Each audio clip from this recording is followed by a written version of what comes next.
Okay, bana mambo vipi mtazamaji wa 16 Media, kikubwa tu ni kwamba usisahau kusubscribe, kucomment na kulike ili wa kwanza kabisa kupata taarifa zetu pale ambapo tunakuwa tumeziweka kwenye mtandao wa kijamii. Bwana, hii inawahusu timu ya taifa ya Norway, kwa wachezaji wa timu ya taifa ya Norway wakiwa kwenye shangwe kubwa ya kuiwezesha timu ya taifa ya nchi hiyo kufuzu kombe la dunia mwaka 2026 kwa kuifunga Estonia kwa mabao 4-1. Kiungo wa Arsenal Martin Odegaard ambaye ni majeruhi kwa sasa ameonekana kwenye video hiyo akiwa na wachezaji wa Norway wakisherehekea ushindi huo ambao unalipeleka taifa hilo kwenye fainali za kombe la dunia kwa mara ya kwanza tangu mwaka 1998. Moja ya hatua kubwa katika kampeni za kufuzu kombe la dunia kwa timu ya taifa ya Norway ilikuwa ni mechi dhidi ya Italia ambapo iliibuka na ushindi wa magoli 3-0, na hiyo ilikuwa ni mara ya kwanza kwa miaka 25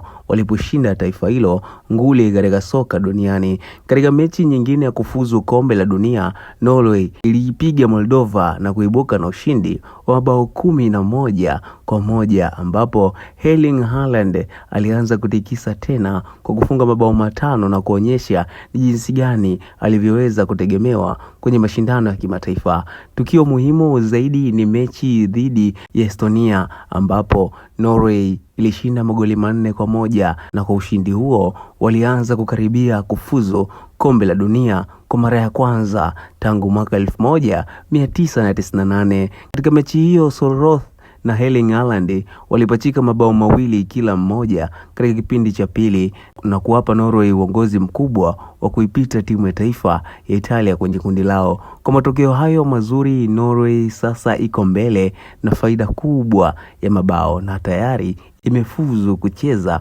kombe la dunia mwaka 2026. Bwana mtazamaji wa 16 Media, tukwambie tu kwamba usisahau kusubscribe, comment na kulike ili wa kwanza kupata taarifa zetu pale ambapo sisi tunazitupia mtandaoni. Tunakwambia hapa ndipo nyumbani ambapo utapata zile info zote za kimichezo.